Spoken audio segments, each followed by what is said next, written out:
Hello folks, and welcome to another Draw with Sitaly video. Today I'm going to be doing a two-part video where I draw myself as a Pokemon trainer and a Pokemon as a human. It's going to be very interesting and also a learning experience for me because I myself had never played or watched Pokemon before. So yeah, let's get into it.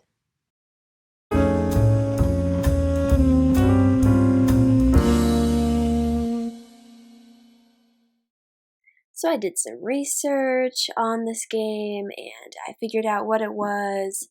And at first I was thinking, oh, well, I can just do a drawing of me in that style of Pokemon, but I wanted to save that for maybe a later video with something different. So I decided to draw in my style, me as a Pokemon trainer, and also give tips on how to change something that isn't human, the Pokemon I choose, into something that is similar to a human and still has all the attributes of the non-human thing. And here we are, ready to start with a whole new open sheet with a little Pokemon in the middle. Okay, so I think what I'm going to do, on the left side, I'm going to have me as a Pokemon trainer, and on this side, I'm going to draw Absol, I think that's how you pronounce it, as a human. I have not quite figured out what Pokemon I'm going to draw with me, but I have a couple ideas. So as I start drawing, I'm just going to draw me first, and then I'll think about it as I draw. So yeah.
Okay, so as you can see, I have finished it. I spared you all of the painstaking itty-bitty line work.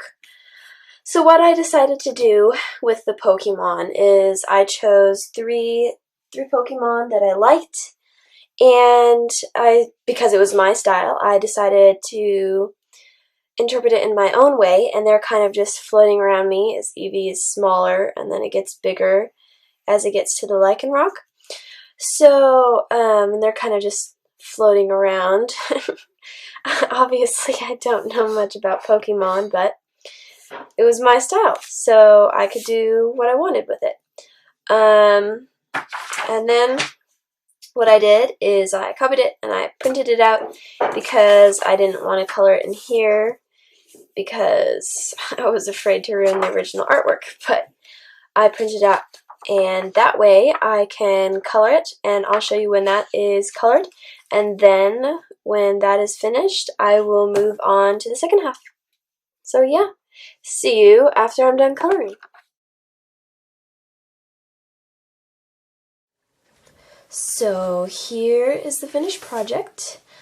This was the original, and then this is the colored. So I actually think it turned out pretty well. I think it turned out pretty good. I tried to make it look as close to me and my skin tone and hair color as possible. It's really hard to look at a picture and try and duplicate yourself because it always ends up not looking like you, but this is me in my stylized version with Eevee, Weevil, I think that's how you say it, Weevil, and Lycanroc, and then so that's finished, and then we are going to move on to the right side, and we are going to try and turn Absol into a human, so a human with all of the features that Absol has. And it's going to be really fun, and I'm going to walk you through it. So let's go.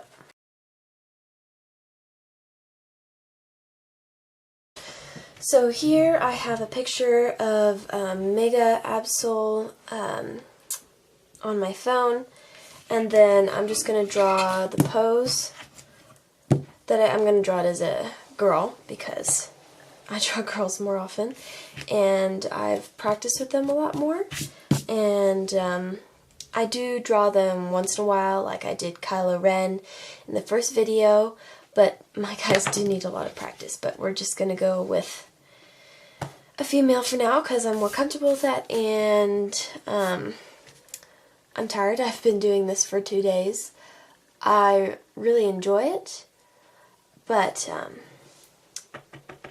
I think I'm ready to get going on this second project so that I can go and, read or something. Okay, so the pose, I think, in this picture, I should probably put it like this so you guys can see it.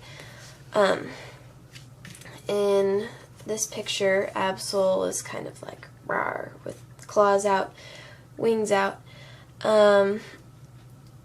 So I think I kind of want to duplicate that into a human version where she's standing with her arms spread out beside her, not completely straight, but not bent either, so maybe slightly bent, and then maybe one leg closer to the viewer than the others, that way it looks like she's walking.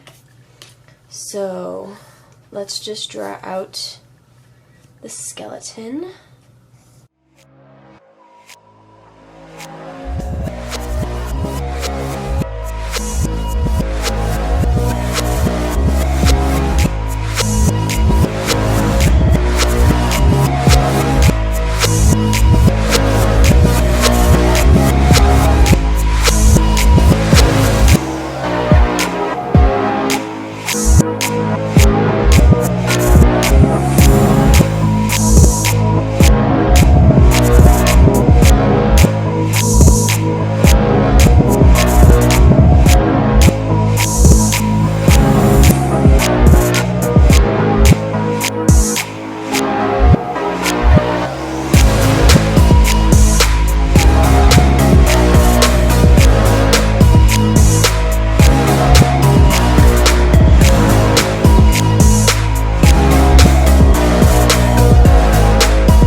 skeleton drawn out.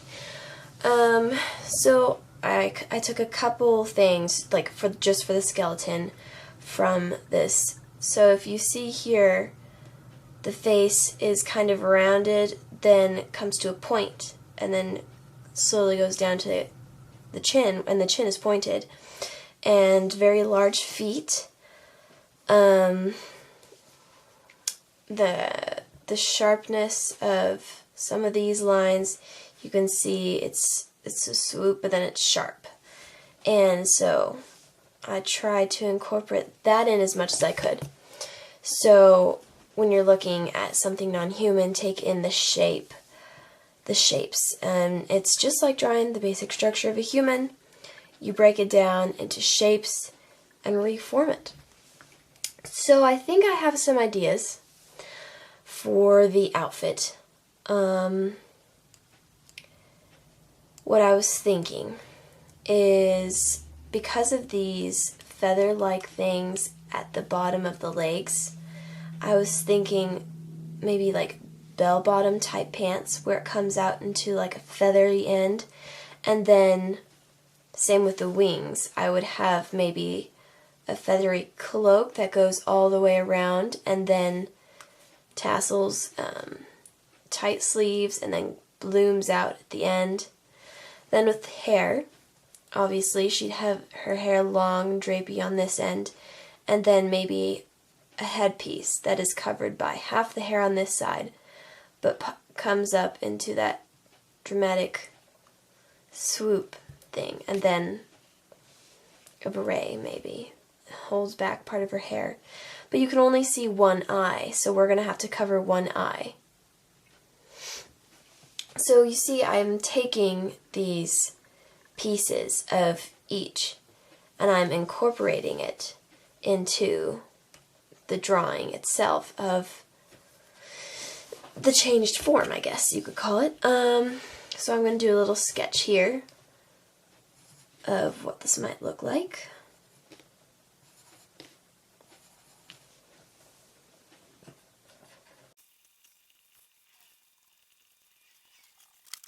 Okay, so I have here a tiny little itty bitty sketch. I don't know if you can see it. Maybe I can zoom in. Aha! Okay. So, here I have, it's kind of hard to see, it's a very loose sketch. So here I have the hair, and then it would obviously come back over on this side. And then we have the headpiece. Obviously it's not going to be the exact same shape, it's just a little mini sketch. And then I have the shawl, which is meant to be the wings. And then we have the arms with the flowy bits at the ends. Same with the leg. And then shoes. Because of the claws, I was thinking maybe like something like that at the bottom of the shoe. Maybe to give like the idea. I think it's all planned out. If I color it, I'm obviously just going to be using white, light grays and dark grays, and kind of a more blue gray, and then I might incorporate little hints of orange from that eye.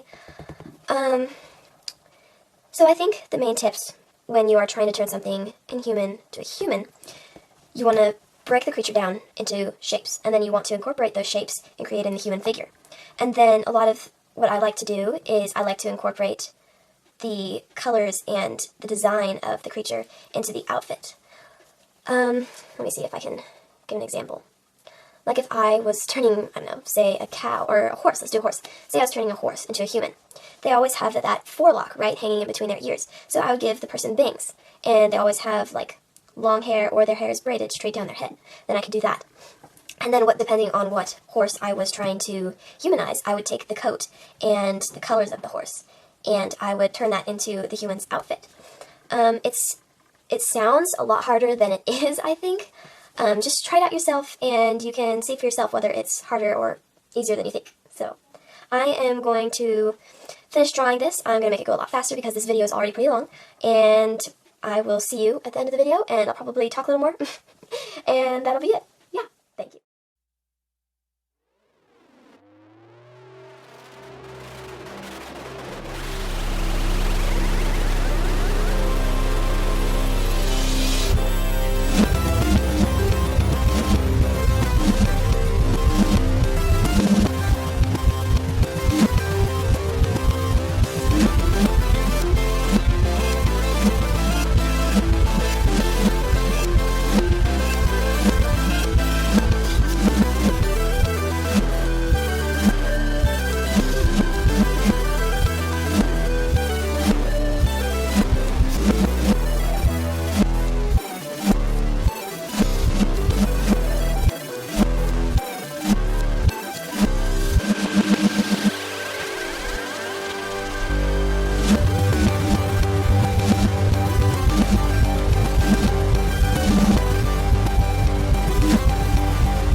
Well, there she is, Absol in all her glory.